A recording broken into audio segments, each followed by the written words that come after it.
আসসালামু আলাইকুম। তো আজকে চলে আসলাম আমি আর আমার ছেলে, এই যে দেখতে পাচ্ছেন সুদূর কুটখালি ইউনিয়নের শেষ সীমান্ত, যেটা অভয়বাস নামে পরিচিত। তো সে অভয়বাসের একটা খালের ওপরে কাঠের ব্রিজ আছে, সে ব্রিজ পার হয়ে আমরা এখন কুটখালি মাঠে আছি। তো জায়গাটা বেশ সুন্দর, খুব মনোরম, দেখতে থাকুন। তো আমি যে পাশটাতে দাঁড়িয়ে আছি এ পাশটা হচ্ছে কুটখালি মাঠ, আর এই যে কাঠের পুল বলছিলাম যেটা সাঁকো বলে, তো এই সাগর ওই সাইডে আপনার অভয়বাস আর ভুলটের অবস্থান। তো এইটা হচ্ছে মূল ইসামতি নদীর সাথে মিশে গিয়েছে। এটা এটা হচ্ছে পুটখালি বাওড়, আর অপর সাইডে আপনার ইসামতি। তো এই সীমান্তবর্তী এলাকায় চলে আসলাম ঘুরতে, বেশ ভালোই লাগছে। শুধু আমি না, আমার সাথে আরও লোকজন আসছে। তো আমি আর আমার ছেলে ঘুরে ঘুরে দেখছি। দেখেন অপর পাশে মাছ ধরছে ওইটা, আর ঠিক অপর সাইডে যে জায়গাটা দেখতে পাচ্ছেন ওই সাইডে, যেটা ওটা হচ্ছে ভারতের ভিতরে বা ইন্ডিয়ার ভিতরে যেটা বলেই।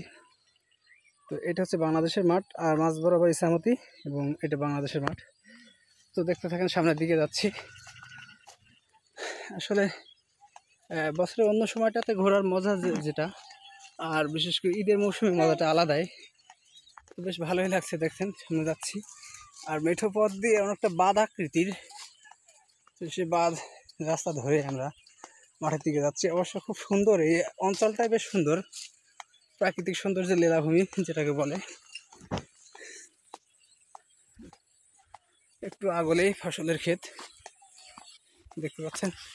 অবশ্য এই মৌসুমটাতে পানি উঠে যায় যখন বৃষ্টি আসে, তো সেজন্য সবাই পাটের চাষ, পাটের আবাদ করেছে।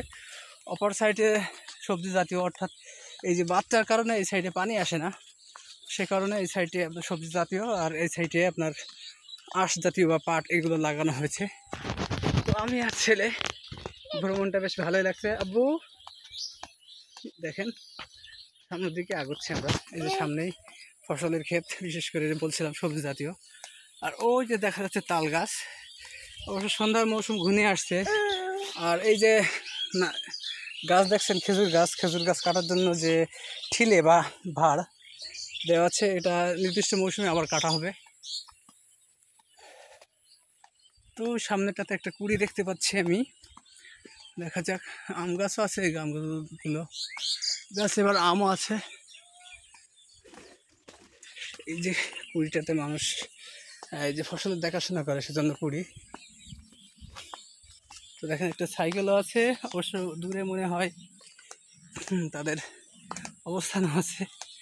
তো আসলে বেশ ভালোই লাগছে, বেশ মিঠো পথটা প্রায় 2 থেকে 3 কিলোমিটার দীর্ঘ। তো আমি অত দূর যেতে পারছি না, যতদূর সম্ভব আপনাদেরকে দেখাচ্ছি। ওই যে সামনের সাইডটা যেটা দেখতে পাচ্ছেন ওটা ভারতের মাঠ, ইন্ডিয়ার মাঠ।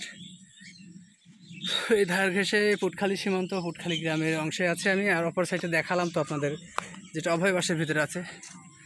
ওই দূরে একটা বিমান যাচ্ছে আকাশে। আবার আমি ফিরবো নিজ গন্তব্যে। সবাই ভালো থাকবেন, আমাদের জন্য দোয়া করবেন। আল্লাহ হাফেজ।